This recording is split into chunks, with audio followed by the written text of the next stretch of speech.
Hello मेरे प्यारे बच्चों, कैसे हैं आप सभी। आशा करता हूं आप सभी बहुत अच्छे होंगे। आज के इस प्यारे से वीडियो में हमने बायोलॉजी का बहुत ही प्यारा सा कंटेंट क्या कर लिया है, कलेक्ट कर लिया आपके लिए। और ये कंटेंट सीबीएसई का मन पसंदीदा कंटेंट है बच्चों। सारे के सारे फ्लो चार्ट एक ही वीडियो में मिलेंगे आपको। ये हमने बहुत मेहनत से तैयार किया है। क्या है? Flow chart showing the sequence of event, यानी इवेंट का क्या सीक्वेंस रहता है। तो हम शुरुआत करेंगे इस प्यारे से कंटेंट की, और ये सीबीएसई का बच्चों मन पसंदीदा कंटेंट है। चलते हैं आगे। तो पहला, transport of oxygen to the cell, यानी ऑक्सीजन का कैसे ट्रांसपोर्ट होता है सेल्स में। तो यहां पर हमारा फर्स्टली कहां से होगा? Lungs to pulmonary vein and pulmonary vein to left atrium and left atrium to left ventricle and क्या होगा देन? एरोटा, और एरोटा से चले जाएगा ये बॉडी सेल्स में। यहां पर आप देख भी पा रहे कि सेल कैसे इंतजार कर रही है, किसका? O2 का। O2 माने ऑक्सीजन का इंतजार कर रही है। तो इस तरह से आपको पूरा फ्लो चार्ट दिखाना होगा transport of oxygen to the cell का। आगे चलते हैं।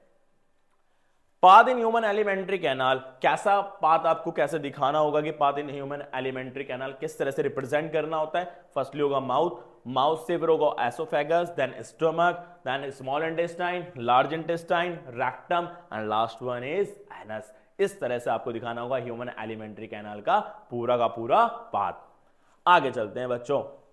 इवेंट अगर इन ह्यूमन डाइजेशन, कौन कौन से इवेंट्स होते हैं जो अकर होते हैं किसमें? ह्यूमन डाइजेशन में। Ingestion, then digestion, then absorption, then assimilation and last one egestion। ये सारा का सारा प्रोसीजर होता है बच्चों। आगे अगर हम बात करें, आप देख भी पा रहे हैं यहाँ पर पूरा का पूरा digestion, human digestion system. This is the pancreas, stomach, small intestine, anus, rectum, large intestine, gall bladder, liver. और यहाँ पर मैंने दिखाया भी है कि किस तरह से protein, fat, carbohydrate, vitamin, minerals, water, enzyme, इस तरह का पूरा कंसेप्ट दिखाया बच्चों आपको मैंने। तो आप देख सकते हैं और इस तरह से रिप्रेजेंट भी कर सकते हैं ह्यूमन डाइजेशन सिस्टम को। और डायग्राम जरूर करके जाएं बच्चों पूरा का पूरा। आगे चलते हैं। Blood flow in human, blood flow in human किस तरह से होता है बच्चों? राइट एट्रियम से राइट वेंट्रिकल से lungs, and lungs to left atrium, and last one is left ventricle. इस तरह से पूरा का पूरा ये फ्लो चलता है किसका? ब्लड का। तो ये पूरा का पूरा मैंने डायग्राम भी आपको दे रखा है बच्चों। Heart and lungs blood flow, किस तरह से ब्लड फ्लो करता है। आगे चलते हैं दूसरे फ्लो चार्ट में।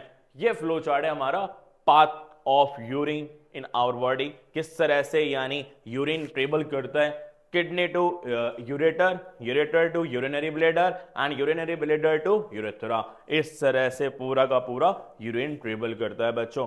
यानी यहां पर आप देख भी सकते हैं कि किडनी का पूरा स्ट्रक्चर है।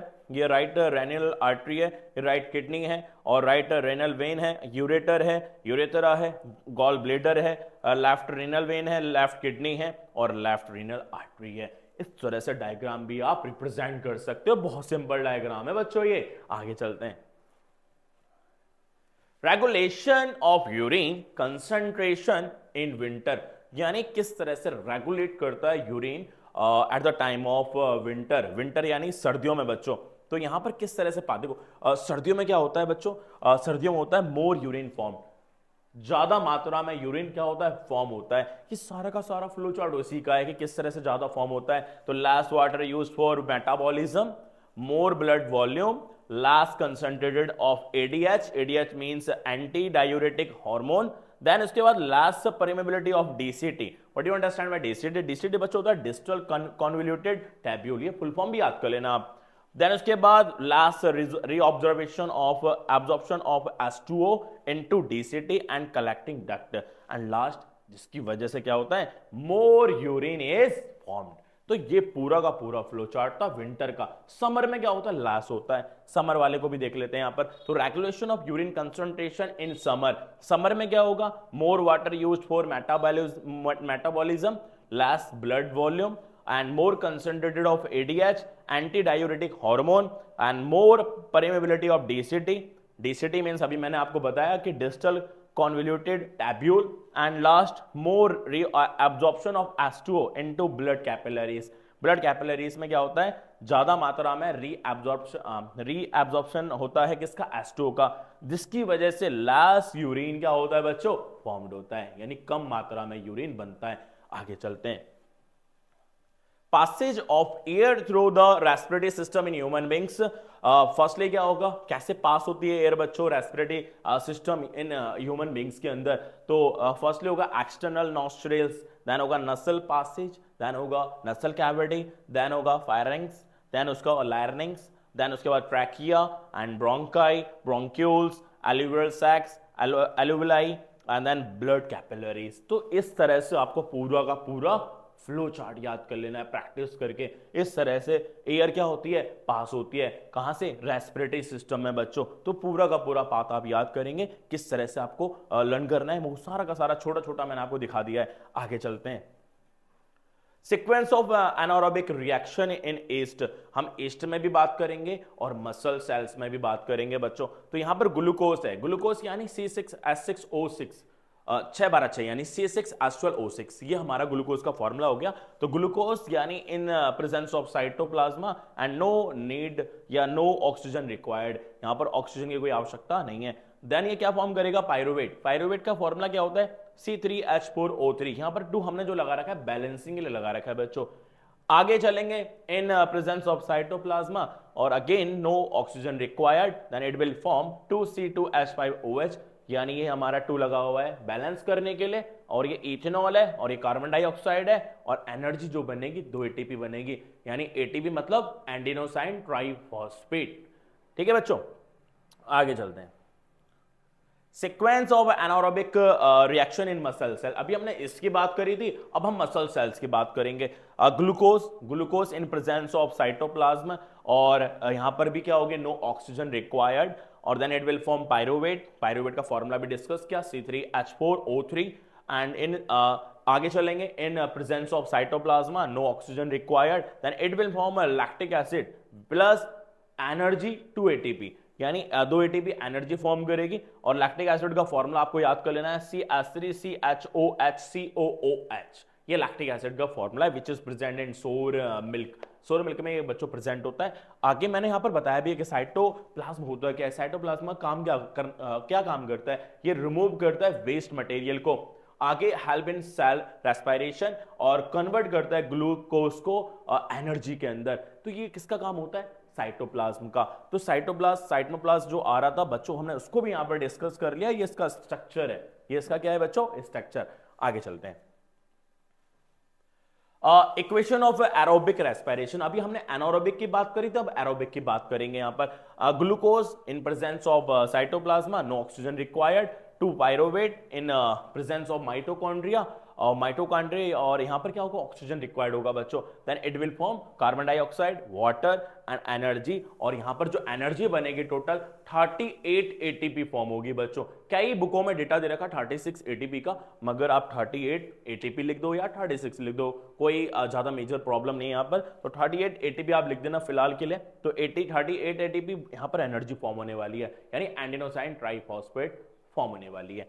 आगे चलते हैं, और यहां पर बच्चों मैंने साइटोप्लाज्मा के बारे में, प्लाज्मा के बारे में और बताया कि ये जो वर्ड है ना साइटोप्लाज्म, 2 वर्डों से मिलकर बना है, साइटो प्लस प्लाज्म। साइटो का मतलब होता है सेल और प्लाज्मा का मतलब होता है जेली। तो cytoplasm is a cell component present inside the cell membrane. ये कहां प्रेजेंट होता है बच्चों, सेल मेम्ब्रेन के अंदर प्रेजेंट होता है। आगे चलते हैं।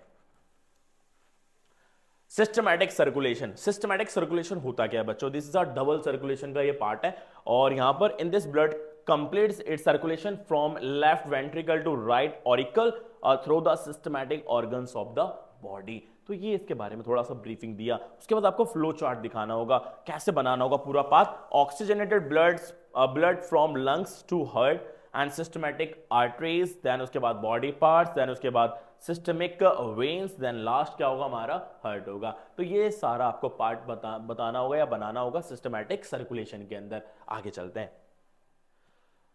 ये हमारा पल्मोनरी सर्कुलेशन है, ये इसका दूसरा पार्ट है बच्चों, किसका, डबल सर्कुलेशन का। यहां पर हम बात कर रहे हैं in this blood complete is circulation from right ventricle to left auricle through the lungs. तो यहां पर लंग्स के थ्रू होता है। तो यहां पर deoxygenated blood from the body travel करेगा फिर हार्ट में, देन जाएगा पल्मोनरी आर्टरी में, देन जाएगा लंग्स पार्ट में, देन जाएगा पल्मोनरी वेन्स में, देन जाएगा हार्ट में। तो ये हमारा हो गया पल्मोनरी सर्कुलेशन।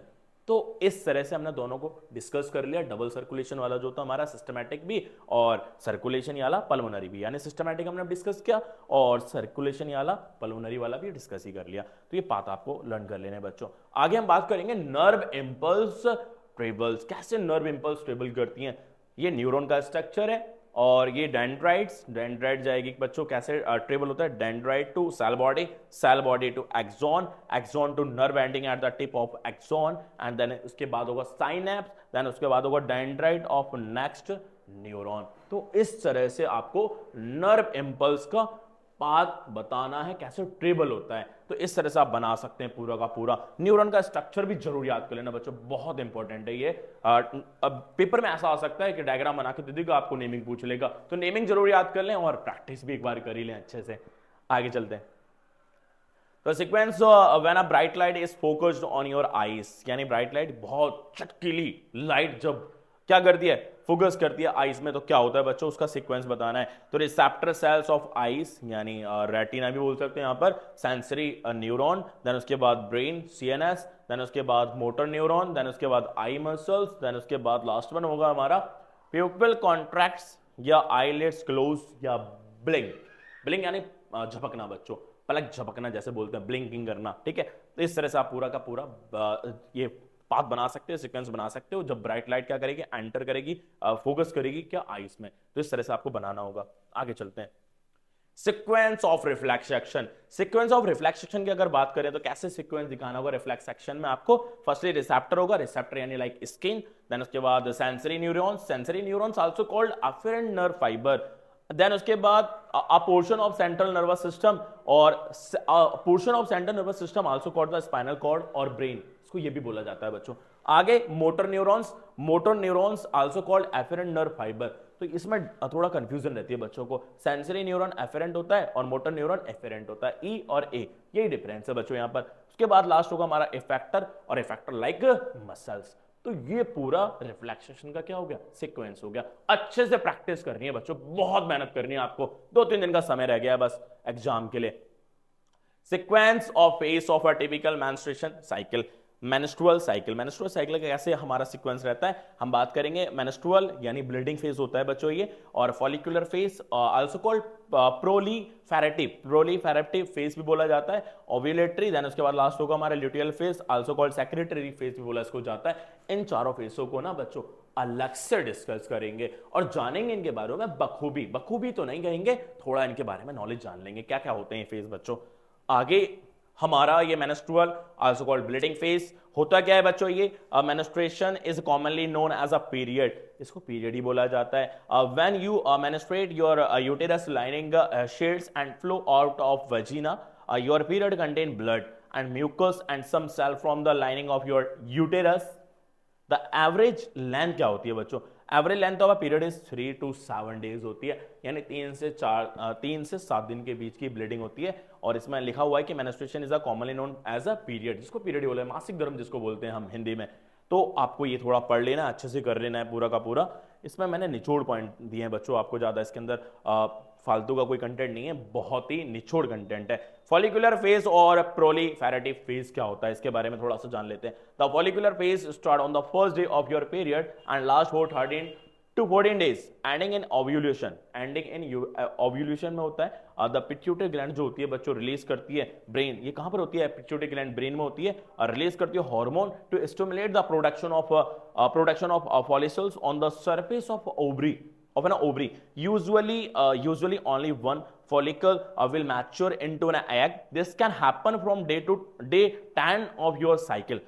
डे यानी 10वें दिन होती है बच्चों ये, और during this phase your uterus lining also thickness in preparation for pregnancy, यानी प्रेगनेंसी के लिए जो लाइनिंग होती है वो थिक हो जाती है, और वो किसके लिए प्रिपेयर हो जाती है, प्रेगनेंसी के लिए प्रिपेयर हो जाती है। तो this is a follicular phase and also called proliferative phase. आगे चलते हैं, और थर्ड हमारा होगा ओव्यूलेटरी। ओव्यूलेटरी होता क्या है बच्चों, ovulation is a when a mature egg is released from an ovary and move along a fallopian tube. toward your uterus. This usually happens one each month about 2 weeks before your next period. और ovulation can last from, ovulation जो होता है बच्चों last from क्या होता है 16 यानी 16 to 32 hours होता है। तो ये हो गया हमारा ओव्यूलेटरी के बारे में, इसको भी आप अच्छे से कर लेंगे। आगे चलते हैं बच्चों, लिट्यूअल फेज एंड या आल्सो कॉल्ड सेक्रेटरी फेज, इसके बारे में भी जानेंगे। After ovulation cells in the ovary, the corpus luteum release progesterone and a small amount of estrogen. This causes the lining of the uterus to thicken in preparation for pregnancy. अभी हमने discuss भी किया इसके बारे में, तो इसका भी कुछ सेम इस तरीके से वर्क होता है। यहाँ पर ये क्या रिलीज करता है बच्चों, यहाँ लिखा है कि after ovulation cells in the ovary the corpus luteum release progesterone, ये क्या रिलीज करता है, प्रोजेस्ट्रॉन रिलीज करता है, and small amount of estrogen को भी क्या करता है, रिलीज करता है। तो इसको भी आप कर लेंगे अच्छे से। और ये हमारा sequence of organ involve in the transport of sperm with in the male reproductive system. तो क्या सीक्वेंस रहेगा ऑर्गन्स का इन्वॉल्व, जो कि इन्वॉल्व रहते हैं किसमें, transport of sperm with in the male reproductive system. तो टेस्टिस से लेके कहां जाएगा बच्चों, टेस्टिस टू वास डेफरेंस, और उसके बाद यूरेथ्रा। और इसके बारे में थोड़ा मैंने ब्रीफ भी दिया है कि the sperms are produce in the testis, जो स्पर्म होता है कहां पर प्रोड्यूस होता है, टेस्टिस में प्रोड्यूस होता है।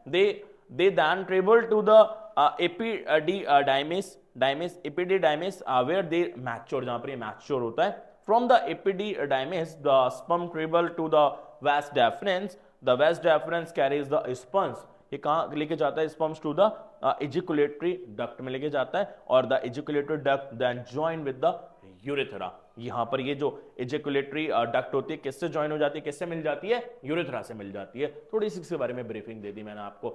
आगे चलते हैं, sequence of event of sexual reproduction in flower. तो क्या फ्लावर में क्या रहता है बच्चों, क्या सीक्वेंस होता है, रिप्रोडक्शन का pollination, and pollination to fertilization, and fertilization to embryo, and last one होता है सीडलिंग। थोड़ा सा इसके बारे में मैंने आपको बता दिया है कि the first pollination take place in which pollen moves from the anther to stigma of the female flower। यहां पर क्या बोला कि फर्स्ट पॉलिनेशन जो होता है कहां, पॉलन जब मूव करता है from anther to stigma of the female flower में। Then fertilisation occur in the male and female gametes fuse to form a zygote. यहां पर बोला गया कि द फर्टिलाइजेशन अकर होता है किसमें, मेल एंड फीमेल गैमेट में, और फ्यूज टू फॉर्म, उसके बाद क्या फॉर्म करता है, जाइगोट बनाता है बच्चों। क्या बनाता है, जाइगोट। आगे then zygote develop into embryo, zygote किसमें डेवलप हो जाता है, एम्ब्रॉय में डेवलप हो जाता है। और then from the embryo the seedling is developed, और from the embryo the seedling जो होती है क्या होती है बच्चों, बन जाती है, डेवलप हो जाती हैं। आगे चलते हैं, और खैर ये इवैल्यूएशन का पार्ट है, आपका सिलेबस से डिलीट हो चुका है, फिर भी मैंने एक बार थोड़ा नॉलेज देने के लिए बच्चों ये ऐड कर दिया कि अलग से भी बच्चों को थोड़ा ज्ञान होना अनिवार्य है, जानकारी होनी चाहिए। तो एंसेस्ट्रल लाइन ऑफ ह्यूमन यानी होमो सैपियंस कैसे बने, यानी हम कैसे बने, तो पूरा क्या प्रोसीजर था बच्चों, शुरुआत कहां से हुई, ड्रायोपिथेकस जिसको कॉमन एंसेस्टर भी बोला जाता है, और फिर रामेथिकस फर्स्ट एंसेस्ट्रल मैन, और ये हमारा एस्ट्रोलोपिथिकस, देन उसके बाद होमो हैबिलिस, देन उसके बाद होमो इरेक्टस यानी फर्स्ट इरेक्ट मैन थे ये, और होमो निएंडर थैलेनेसिस, उसके बाद हमारा क्रो मैग्नोन मैन, और लास्ट वन हम हैं होमो सैपियंस, जो कि मॉडर्न जमाने के लोग हैं, यानी मॉडर्न मैन। इस तरह से पूरा का पूरा चलता गया, और फाइनली आज हम यहां खड़े हैं बच्चों, यहां खड़े हैं हम, ठीक है। तो ये पूरा का पूरा एंसेस्ट्रल लाइन ऑफ ह्यूमन था, और इस पूरे वीडियो के अंदर हमने बहुत अच्छे क्या सीक्वेंस डिस्कस करे, और फ्लो चार्ट तो हमने एकदम अच्छे से कर लिए। तो अगर आपने पूरी वीडियो देखी हो तो देखा होगा कंटेंट कैसा था बच्चों, बहुत ही प्यारा और बहुत ही निचोड़ कंटेंट था, बिल्कुल हट करके। तो देखने के लिए बहुत बहुत धन्यवाद। अगर आपने पूरी वीडियो देखी हो, और ना भी देखी हो, जब भी आपके लिए धन्यवाद। तो अच्छे से कर लेना बच्चों, बहुत मेहनत करना, साइंस का एग्जाम आपको आने वाला है। तो thanks for watching this video, और आपको पता ही है कि रिजल्ट तो दमदार होता ही है जब हमारी पढ़ाई क्या होगी, असरदार होगी।